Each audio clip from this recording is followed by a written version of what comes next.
And because of that mentality, you never get cancer. You understand? You never get HIV because I feel that way before the cancer.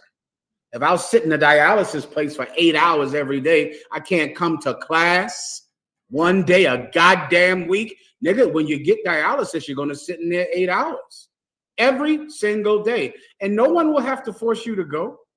You think some camp leader is going to say, show up to dialysis? No. I don't know why you camp leaders do it today. I can't stand here somebody calling some brother saying, why doesn't he come around? What in the hell are you calling anybody for, asking why they don't come to class? Why are you doing that? Why are you belittling this cure? Don't belittle this. He wants to stay home. Let him. Let people leave the truth. No one will have to force him to get to that hospital. Dr. Sebi died on the way to the hospital. You understand me?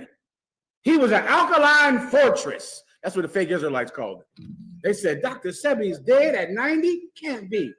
He's an alkaline fortress. Dr. Sebi died on the way to the hospital, racing there to get there. Why? Because Dr. Sebi wanted to live. He wanted to live. Bob Marley, he was just, a natural roots man with the yam and the plantain. Where did he die? In Zurich in a mountain hospital in Zurich, Germany, getting the finest care for cancer that the poor people could not afford. He died in Zurich in a hospital that had experimental cancer drugs. Come on. Thawada warrior, give him a hand. He died in a hospital in Zurich, Switzerland, on a mountain where only rich people can go. Why? Because with all that stupid talk about plantains and yams, Bob Marley wanted to live. So he's dying in a cancer hospital in Switzerland.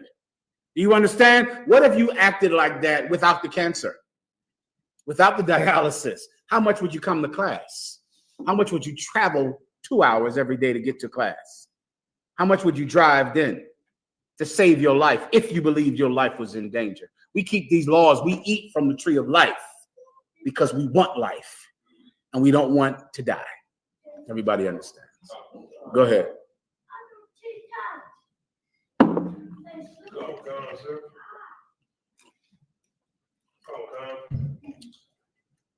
Brother online. He asked for a general breakdown of Philemon 1 and 16 to 18, sir. No problem. You got it. Whenever you're ready. That's all right. Go ahead. Just to remind you, Commander General Yohana is going to play a rerun tonight for Commander General Yohana's show. This class usually directly precedes Commander General Yohana's class. Tonight we'll end it and they'll play a repeat online. All right, go ahead. This is the book of Philemon, chapter 1, verse 16. Not now as a servant, but above a servant, a brother beloved. You got to read. Give me a little context, please.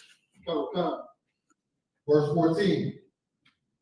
But without thy mind would I do nothing, that thy benefit should not be as it were of necessity.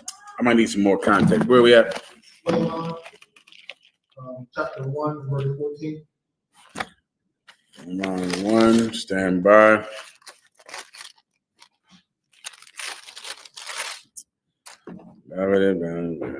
One and 14. Oh, this question is 16. That was questions at 16.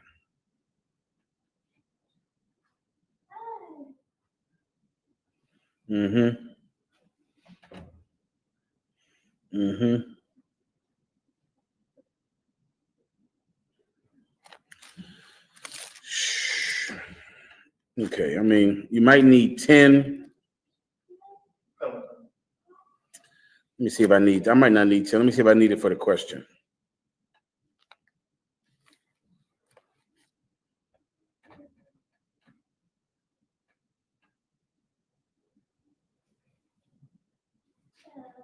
Mm-hmm.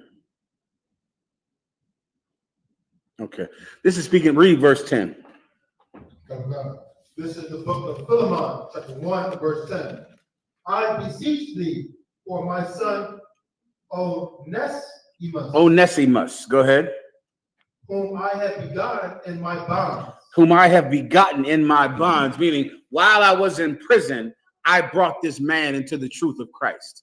I begot him in my bonds.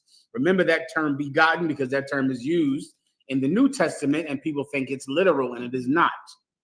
It is not literal. When Paul says he begotten him, which is a term that means literally to be his father, meaning I created him through sex, is the literal term.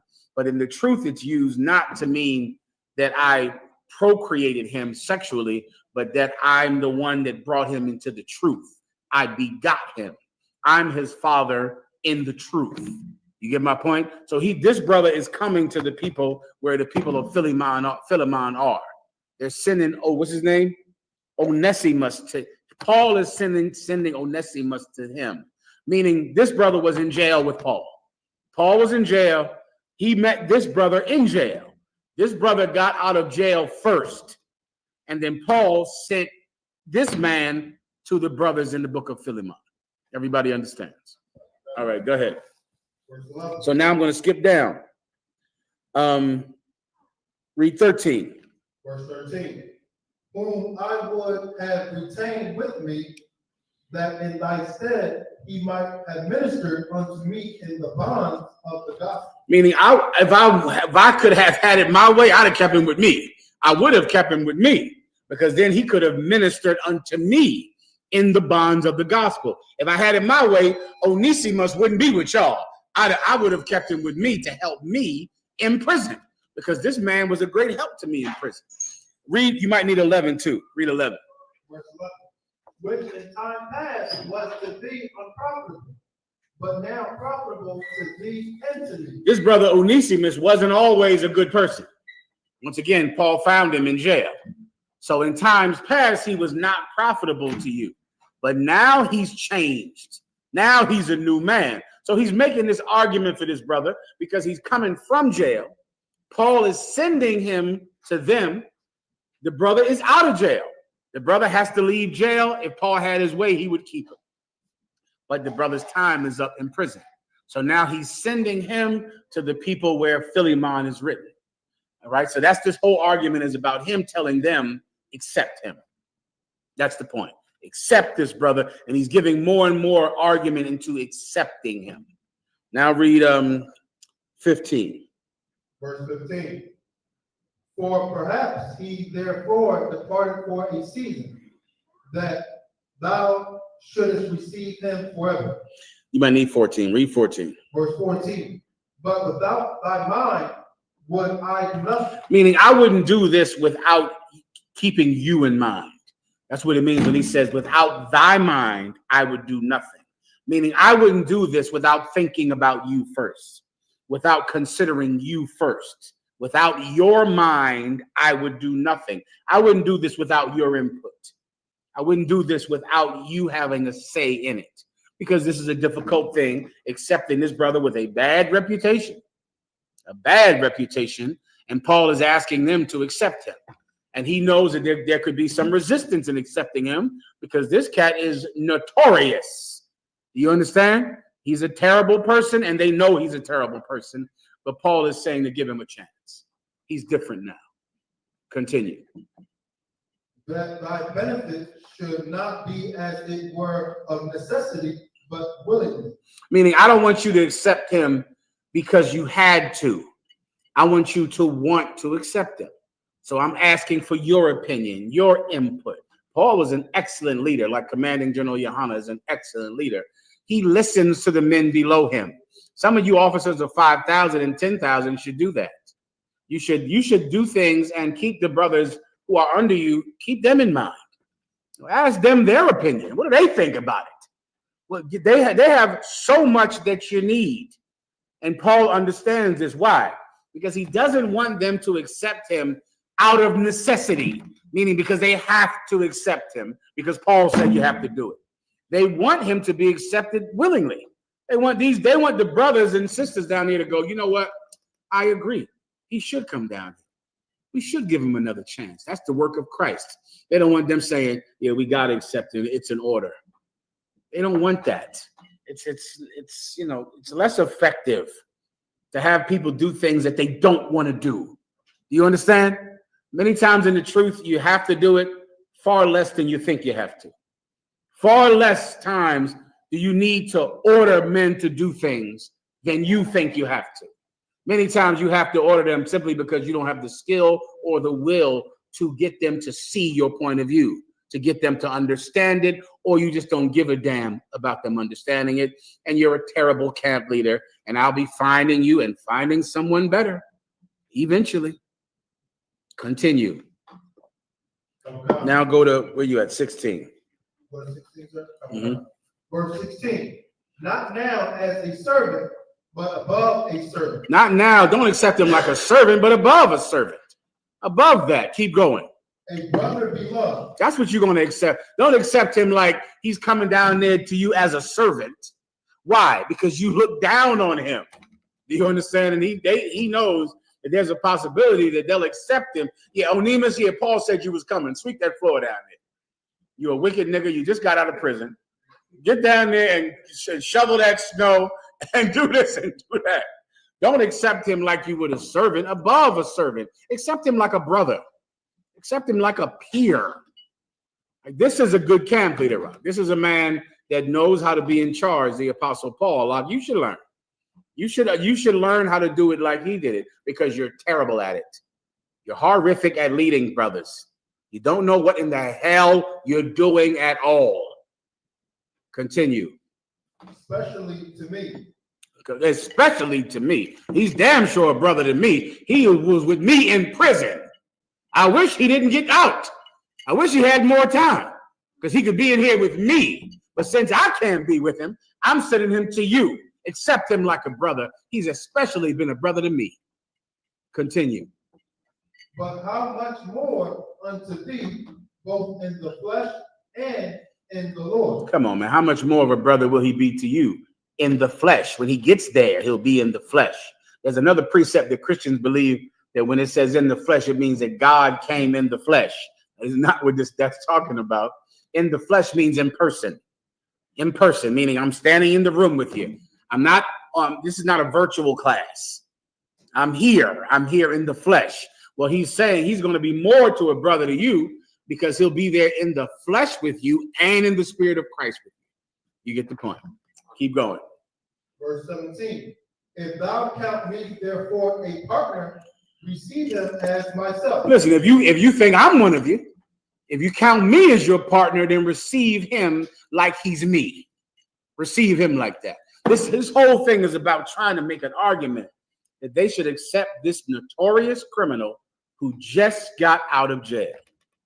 And of course, these good, decent people don't want to accept him. These are good people down there. And they don't want to accept this cat straight out of prison. Paul doesn't want to force them to. He wants them to want to accept him. And he's making the argument to break their hearts, to make them understand that they should accept him. Keep going. Verse 18. If he had wronged thee or owed thee fault, put that on mine account. Listen, I know he might have gypped some of you out of some money. You understand? He might owe you some cash down there. Okay? If he owes you money, if he wrongs you, charge it to me. Okay? I'll pay his debts. He's trying to do everything he can do to get this brother accepted at this school in Philemon. Right? He's trying to send him back. The Bible doesn't say this, but it's how can I describe this? You could infer that he's from this area. He's from Philemon. So he's out of jail, but now he's going back to Philemon on this island or this fishing village or some village. Everybody knows him. He's cheated them. They know he's the cat that cheats you out of money, that commits crime. But he's from there. Paul is sending him back there, but not just back to the man's mother. Send him back to the school in Philemon. You understand? The school of the brothers there. They might know him because he was famous for cheating people and doing crime. If so, charge it to me. Don't charge it to him. Continue. That was it. That was his question. All right, next. So let me get Abun again. Abun, you got it. Couple questions on Proverbs 21. Proverbs 21 and 22, and then Proverbs 21 and 25. Mm-hmm. Book of Proverbs, chapter 21, verse 22. A wise man scaleth the city of the mighty, and casteth down the strength of the confidence thereof. Scaling here would be literal, but what is the Scaling is literal, but it's a metaphor. So meaning it's saying how just like with eating from the tree, first just see the metaphor. There's some mighty man. What does it mean to be mighty in this context? But not in this context. No. Please.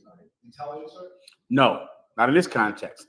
Read it one more time. A wise man scaleth the city of the mighty. They're mighty because they have a strong city. Like America is not mighty because they can physically punch you in the nose. America is mighty because they have armies and military bases and jets and aircraft carriers. You get my point? America's might is in their military might. So this is a mighty man's city. Mighty why? He has this big giant wall and armies that cover this wall and these garrisons and forts. But a wise man scales that wall. Do you understand? This man doesn't have the military might of big walled cities, but he has wits. He's smart. And because he's smart, before you know it, he's crawling up the wall of your city at night in a place you don't see him. You get my point? Meaning he's not answering your might with might. He's not, launching catapults to break down your walls, which would mean he's mighty. You have walls, he has giant catapults to knock down your walls, or missiles to knock down your walls. That's two mighty men fighting. But if you're not mighty and he is, what do you have then? Your wits. Babun. For this to be like espionage, or Espionage is exactly what I'm describing. I'm describing they're the big military power, but you can creep. You can just creep in and corrupt their scientists and talk to their wives and get information and get their secrets and sneak onto their bases and set bombs. You understand? That's the metaphor. The metaphor is he's militarily strong, but you are smarter. You're going to win. Your wit is going to overcome his strength, which is the point. That's the metaphor. Now take that into life, and that's true everywhere in life. That's true in anything in life. They're so big, they're so strong, but God is with you. There's a brother that knows all about that. His name is King David. Well, this cat was big and strong, King Goliath. He's 9 feet tall with a big helmet and a breastplate full of goddamn metal. He's militarily stronger. David is smarter. David is quick and quick-witted, and David kills him in seconds. You understand? That's life. Don't trust in your might, because there's some brother out there who God is with, and God has quickened his mind. And because of that, he's going to win. That's the point. All right? Anything, please, Abun. Can I get the rest of the verse? Please. And cast it down the strength of the confidence thereof. So that's the same point.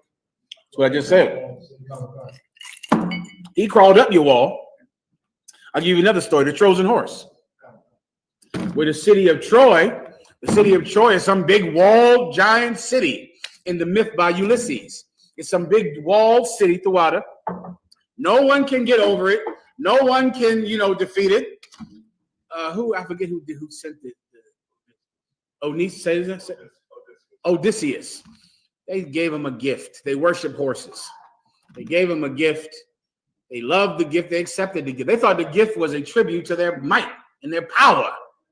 And then at night, some niggas crawled out the horse ark and opened up the gates and killed everybody in the damn town.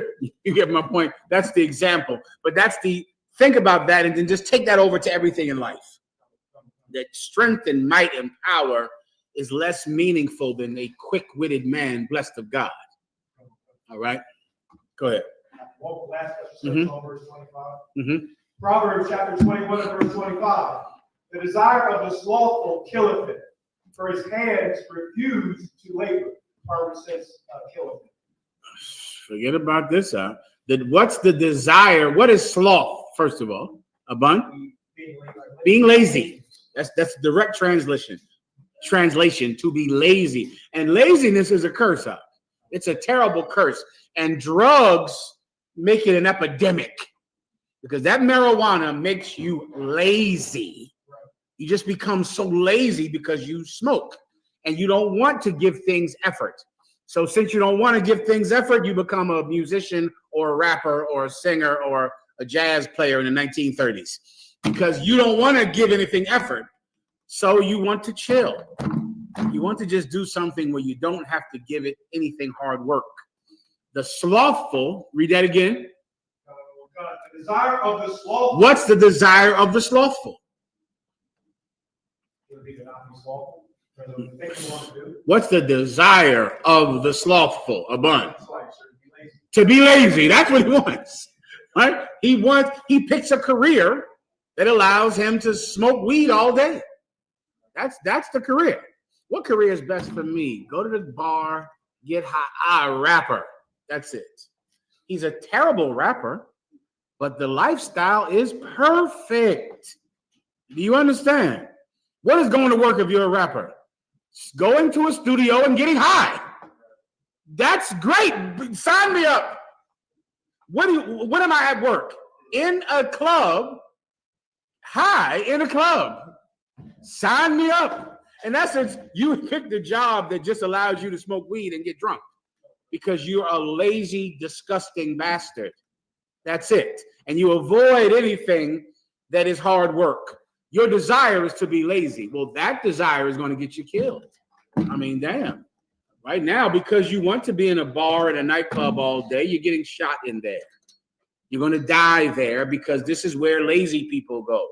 They used to have things called crack houses. I don't know if you kids got those anymore. But you could go in that crack house, brother, and just sit in there weeks. You know, it's forever. You go in there, they might have a piece of a couch in there, some or beanbag chair or some type of something to sit on. And is everybody just sitting around chilling? You get my point? You walk in there, and I walked in some of my former days and go, whoo, this is something in here. This is a terrible place. Anyway, how many of y'all want? Let's go. I go in there like, God damn, this is hard. All right, y'all, slide them up. Who wants more? Jesus Christ. It's like a hellhole. But the people in there, they're not in hell. Do you understand? Like they're in there like, man, this is where it's at. I'm laying in here for 3 more days. You'd have somebody's woman or some mom trying to come get him out. He fighting her at the door. He don't want to get out. You want to stay right in here with his homies or her friends. And they're going to be here sitting in this room, totally silent in the dark for days. The slothful person, if you get what you want, you're going to die. If you get to be as lazy as you want, you're going to die. All right, anything else? No sweat.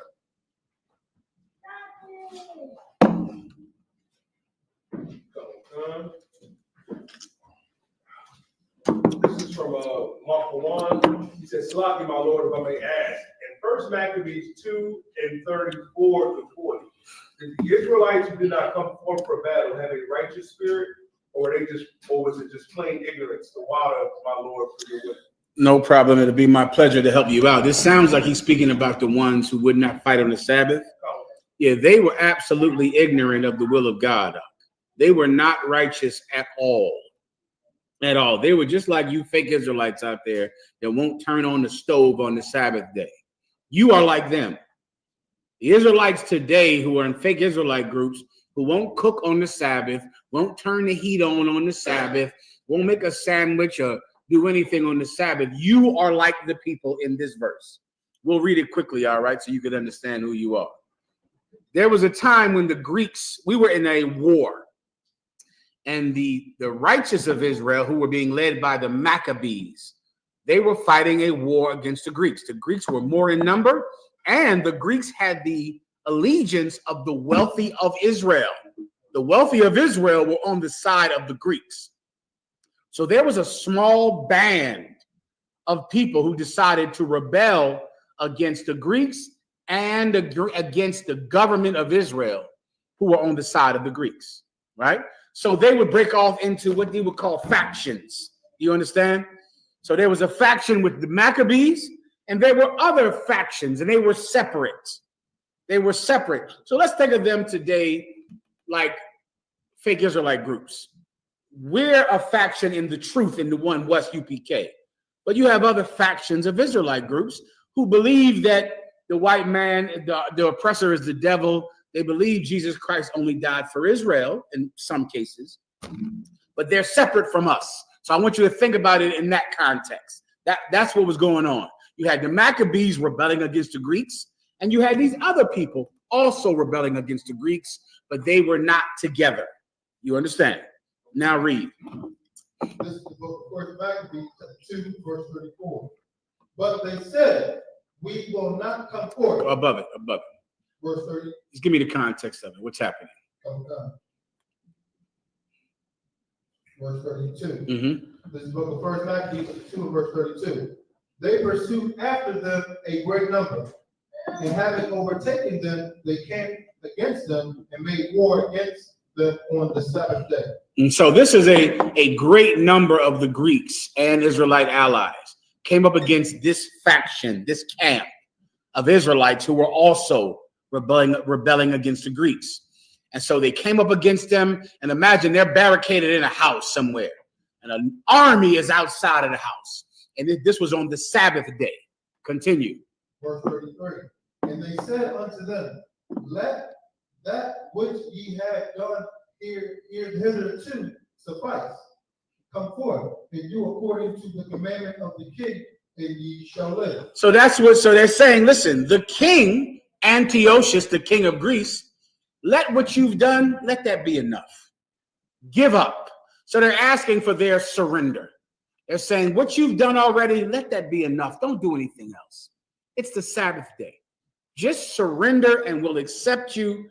We'll take you into custody. Don't commit more crime against the Greek Empire. Surrender. Continue. Verse 34. But they said, we will not come forth. This Israelite camp said, no, we will not come forth. We will not surrender, which sounds like bravery. Continue. Neither will we do the king's commandment. And we're not going to eat pork. We're not going to eat shrimp. Just like you fake Israelites who are not in the UPK. You don't eat pork. You don't eat shrimp. Some of you don't celebrate Christmas, right? Some of you. You believe in similar laws that we keep, some of you. This is you. They refused to surrender. They were brave. They refused to surrender, and they also would not obey the will of the king in eating pork. They refused to do it. Continue. And let me make that a little more clear. There are many precepts you might read about Israelites being forced to eat pork, right? Let me just try to make it more real to you so you can understand how this is happening now. It's not only because they want you to compromise your belief in God, because they know that if you eat pork, then God will not be on your side. They absolutely know that. They've learned that, just like in the other books in the Apocrypha, when they knew that if the Israelites sin against their God, they will lose. But it's more socioeconomic than that. If the Israelites do not eat pork, the agriculture business will fail. And that's why you read these precepts about heathens forcing Israelite leaders to eat pork and to do it in public. They wanted them to eat pork in front of everyone. Why? For promotion of the pork industry. That's why. You understand? You're a leader, right? You're Michael Jordan, you're Oprah, you're The Rock Johnson. Hold my product up by your face and say, good. It's the other white meat. Ribs, ham. They need you to support the industry. So since you are a leader of Israel, eat pork right here in front of everybody. You read those scriptures, and I know you don't quite understand the practicality of doing it. It's a commercial for pork. It's a commercial. This man is Judah Maccabee. He's famous. He's a leader. Eat pork here in front of these thousands of people. After that, I'm going to sell so much pork, I'm going to get rich. Do you understand? It's just like today. It's the reason that the Baal worshipers, one second, is the reason that the people who worship Baal and worship the Christmas tree killed you if you tried to come against it, because they sell Christmas trees. That's an industry. You know how much money did America make in the trees, Yediah? That's all. Not eBay, not the gifts, not the stores. But I'm just talking about the idol itself, the tree. How much money did they make? That was going on in Babylon. The tree is going to make everyone rich for generations after generations. The Maccabees eating pork would have created the agricultural boom that countries need to survive. That's why your breakfast is bacon. You understand? Your breakfast is bacon. Your breakfast has been bacon. What's breakfast? 2 eggs and bacon.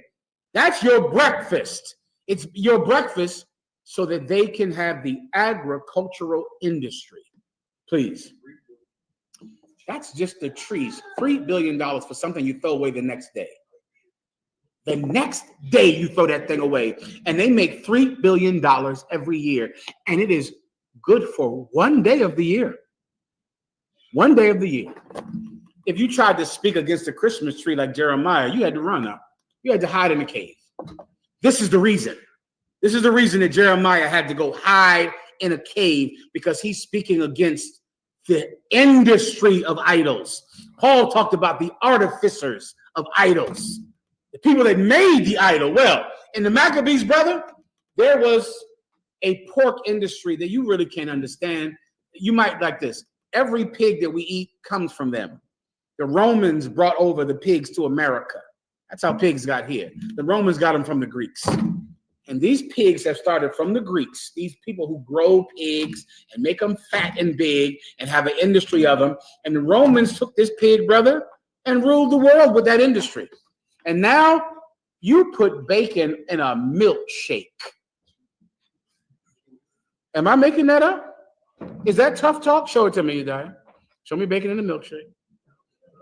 Show me bacon on a donut. Show me bacon in a milkshake. Show me bacon on everything and anything that goes in your goddamn mouth. Why? The industry is so strong. And you're buying bacon. And it's going on whatever go in your goddamn mouth.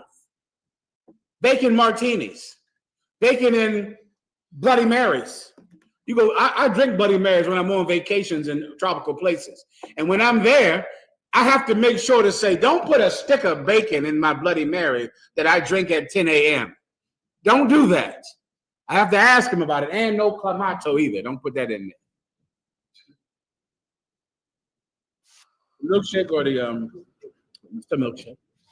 Whenever you get a chance. Bun, what do you want to say? I was just going to say that it was like a got milk commercial today. They were trying to air there. You need somebody famous to do it. If they do it, you're going to make money. Go ahead.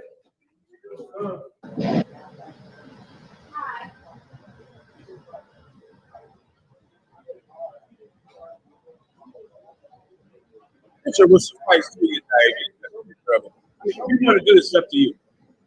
I don't know what's going to be wrong.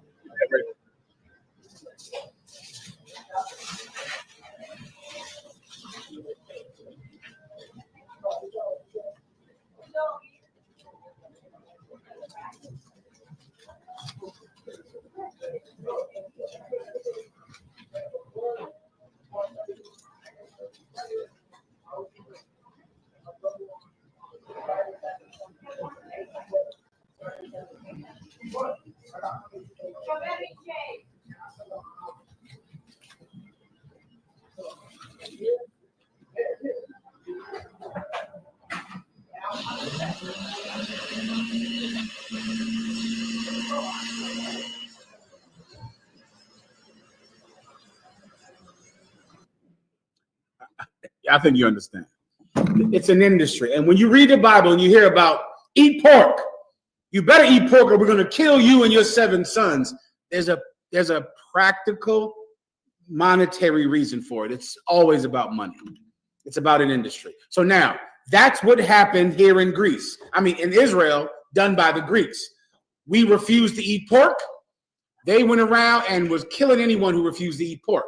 There was a group that refused to eat pork who were run by the Maccabee family.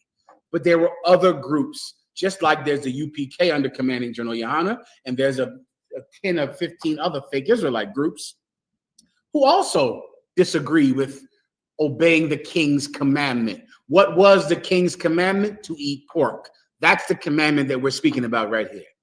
The king's commandment is that you had to eat pork. Everybody understands? Now read it again. But they said, we will not come forth, neither will we do the king's commandment to profane the Sabbath day. To profane the Sabbath day. Keep going. Verse 35. So then they gave them the battle with all speed. They say, listen, either you give up, either you come out and surrender, or you eat pork today.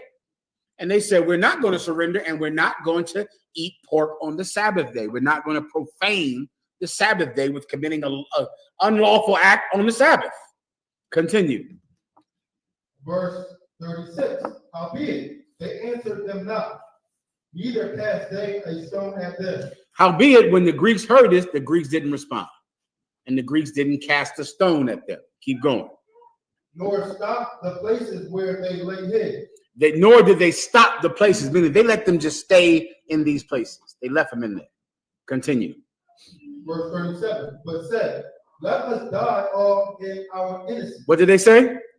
But said, let us die all in our innocence. They said, let us die in our innocence. Keep going.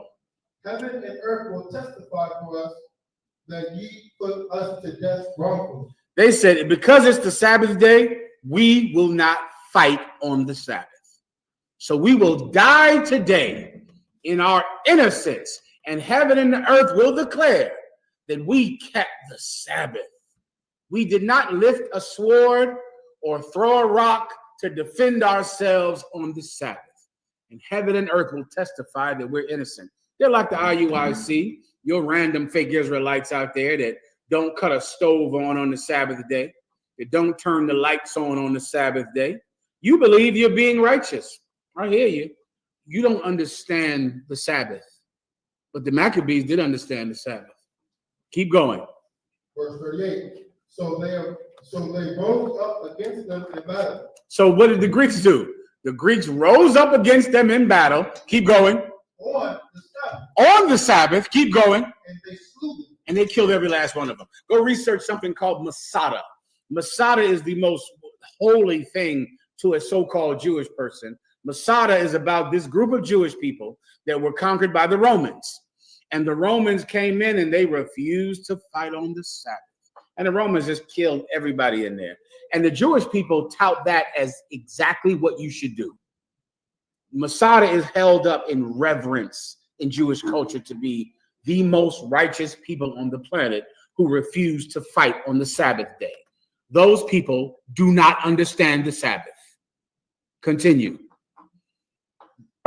God, with their wives and their children and their cattle. Imagine that. The Romans came in there. They refused to fight. The Romans killed them, their wives, and their children and their cattle. And those men sat there going, Hashila Baba Shababa, head covered, fringes on my t-shirt.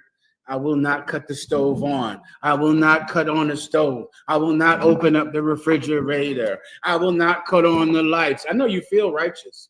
You don't understand the Sabbath, however. Continue. To the number of 1,000 people. 1,000 people, men, women, and children, and cattle. Continue. Verse 39. Now when Mattathias. Now, this is a different Israelite group here. Do you understand? This is Commanding General Yohana's kind of Israelite group. This is one west. So when Mattathias Maccabee, when they heard about this, keep going. And his friends understood hereof. The Maccabees, they heard about what happened over there with those cats who refused to fight on the Sabbath day, and 1,000 of them got killed. Keep going. They mourn for them right sore. What did they do? They mourn for them right sore. Someone else give me Psalms 34 for a precept for this. Psalms 34 and stand by. Psalms 34 and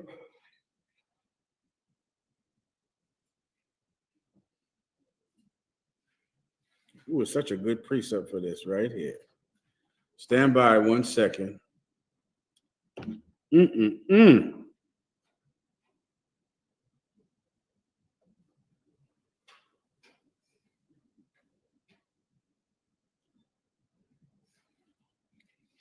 Just hold Psalms 134. Look for the grave. Look for the grave in Psalms 34. I can't find it, but it's right here in Psalms 34. Someone else do that while the brother is finding it. Read it from the top again. God. This is the book of 1 Maccabees, chapter 2, verse 39. Now when Mattathias and his friends understood hereof, they mourned for them right sore. Verse 40. Psalms 30 and 9. My apologies. That's the precept, Psalms 30 and 9. So when the Maccabees heard about these 1,000 Israelites that got killed because they refused to fight on the Sabbath, they mourned for them right sore. They were sad that 1,000 people died like this. Continue. Verse 40. And one of them said to another, if we all do as our brethren have done, and fight not for our lives and laws against the heathen, they will now quickly root us out of the earth. They said, listen, man, I'm so sad about what happened to them. And if we do the same thing, because eventually they'll come and get us on the Sabbath, especially now that they know that Israelites won't fight on the Sabbath. They're going to only kill us on the Sabbath. So if we do the same thing, then we'll be rooted out. This battle is over. This war is over. If we also will not fight on the Sabbath, just like our brothers in these fake Israelite groups, then this nation is over. We're finished. Continue. Verse 41. At that time, therefore, they decreed. At that time, when they realized that, they decreed. They made a judgment and they let everyone know what we were going to do from now on. Go ahead.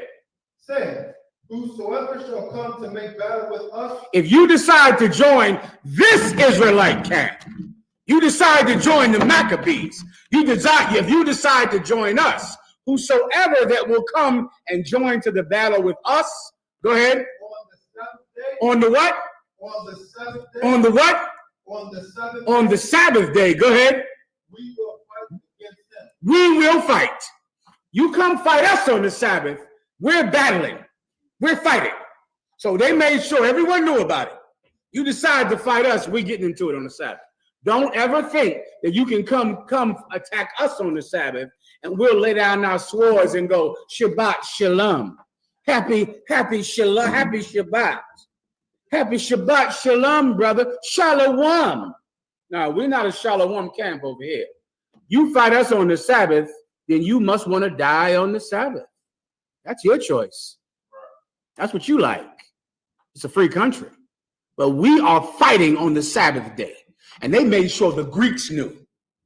They made sure that everyone knew we are not the Israelite camp that will sit there and sit in a cold ass house because it's the Sabbath day and not turn the stove on the Sabbath day. No, that's not this Israelite camp. That is not who we are. And they made a decree to make sure the Greeks knew and everyone in Israel knew. Continue. Okay. And saying, whosoever shall come to make battle with us on the seventh day, we will fight against him. Neither will we die off as our brethren that were murdered in the secret place. We're not dying the way they died. You can forget that. That is not this Israelite group. So if you're out there looking for an Israelite group that doesn't turn on the stove on the Sabbath so they can all sit there, the little 5-year-old hungry as hell, sitting there shaking and shivering and facing the wall with you, that's not this group. You're in the wrong group if that's what you're looking for. We fight on the Sabbath in the Israelite School of UPK. We fight here on the Sabbath day. We do it. We save our children on the Sabbath day. Jesus Christ said, is it wrong to do good on the Sabbath? It is not. Let me tell you something that the Maccabees realized. Give me Psalms 30 and 9. This is a precept for the brother that asked the question. And this is something you're going to need for this time of year. This time of year is a time of year of suicide. This is the suicide apex of the year. A lot of you out there, you're going to contemplate suicide now. You're going to contemplate killing your wife, killing everybody, killing your husband, killing your family. You're going to think about it because it's Christmas time. And Christmas time is an evil time of the year. And people do a lot of damage and they hurt each other this time of the year. This is something that you have to know. There is no glory that God can receive from a corpse. He can't receive any. Only living men can give God glory. You have to be alive to serve God. And I know in your depression and your sadness, you think somehow you'll make a statement by committing suicide. You know, once you kill yourself, then they'll know that they shouldn't have treated you like that. I know what you think. That's you. You think, you know what? They keep treating me like this. When I'm on the news, that's when they'll realize that you can't treat people the way that you treat them. You can't do him like that. A lot of you brothers need to, before you know it, you'll make some YouTube video. It'll be on YouTube when you're dead. And you'll be on there just saying, well, I did this so people could know that you can't treat people like this. Brother, you're not doing any heroic act unless you're alive. You got to be standing on your feet to serve God. You have to be alive to serve God. The heroes of God are living. He is not the God of the dead, but of the living. Give me Psalms 30 and 9. This is the book of Psalms 30, verse 9. What profit is there in my blood? This is a man going to God saying, save me. What profit is there in my blood? What good am I doing, God, by saying I won't fight on the Sabbath day? So I'll just stand there and pray, Shabbat Shalom, Shabbat Shalom, wackety, wackety, whack, whack, kill my kids, kill my wife. Now I'm innocent and I've served God. What are you doing? God isn't served by corpses. God is served by living men who can speak his laws and enforce them. What are you going to die and serve God? Yeah, you can go ahead. You're just another corpse then. And you're forgotten soon after. Please. Use this precept as like something to break down how Martin Luther King wanted everybody to just get punched in the face and get bit by dogs. You know, I totally forgot that as I'm breaking this down. I don't know how I forget that. That's why I need you. Give him a hand. I totally forgot about Martin Luther King and that is the doctrine of Martin Luther King. Dogs bite me, shoot me in the head, beat me up, I'm dead. Now I've done God a good justice. How in the hell have you done that? What are you even talking about? If we all follow Martin Luther King, we all die then. And we all just get beat up and shot and killed and get bitten by dogs. And we're gone. That's what the Maccabees saw. Well, if we do what they did, how in the hell are we going to have a revolution full of corpses and dead people? Somebody has to be alive to run the country, don't they? We're going to turn the stove on the Sabbath, sweetie pie. We're going to cut the lights on. We're going to speak at the camp on the Sabbath day. We're going to have a Sabbath service and blow your mind. And come in here and teach on the Sabbath, which is working. And we're going to work on the Sabbath day. If it does God glory, if it serves our King, we'll do. And we're going to have sex on the Sabbath like you can't even imagine. You don't even understand the kind of sex we have on the Sabbath day. And you would just cry if you even understood the sex that we're having here on the Sabbath day. We stand in front of the bed naked, say a prayer, and get into that bed and tie fire to that tail on the Sabbath. Then go cook afterwards. Then the bitch got to go downstairs and make a sandwich. I mean, I don't know. Listen, don't join this group. Stay away from here. Do not join. There's a lot of nice Israelite groups out there. You women in these Israelite groups, don't worry. Your husband won't even look at you on the Sabbath. Don't worry. He doesn't see you anyway. You understand? So you join that group, okay? In this group, Your tail is in hell on the Sabbath day. Keep going. What profit is there in my blood when I go down to the pit? Shall the dust praise thee? Read that again. What profit is there in my blood when I go down to the pit? Shall the dust praise thee? Is the dust going to scream, Kwam Yashala, Yahweh, Alawala, Yahweh, Yahweh Akkad? Will the dust praise God? No. I have to live for God to receive praise. I have to be alive.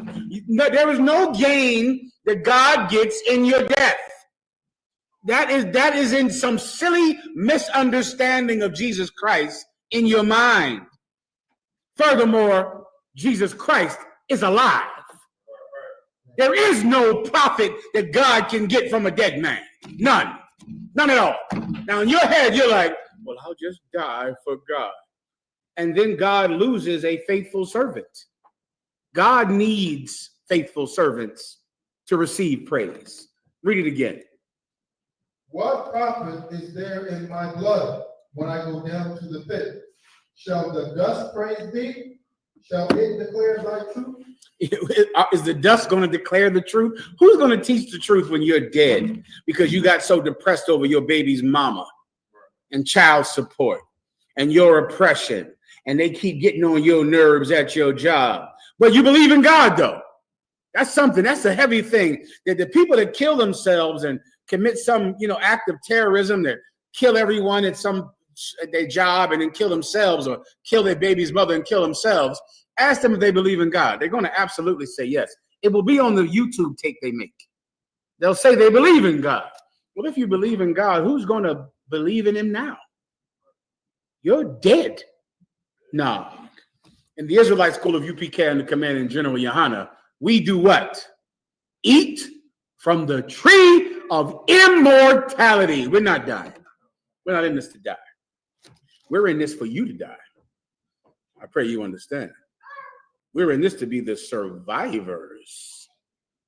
You, on the other hand, are in trouble. But we are in this to live forever, not to commit suicide, not to go shoot up everyone at the post office, not to shoot your baby's mama and shoot the kids and kill everybody the way you Christians do. We're in this for the children to live, for the wife to live, and for the man to live so God can have someone to praise him. Everyone understands. That's your answer. That's it. I'm going to wrap it up soon. All right, you die. Tell me when. We're not going upstairs, so whenever you're ready, I'm done. Go ahead. Anything else? In the room? Questions online? With that, pass the class over to Police Officer Mathumya.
I educate security announcements. But I ICBK started 1 West on the 25th Street Hall, New York, under Commander Jerry Honor. Group for new brother and sister.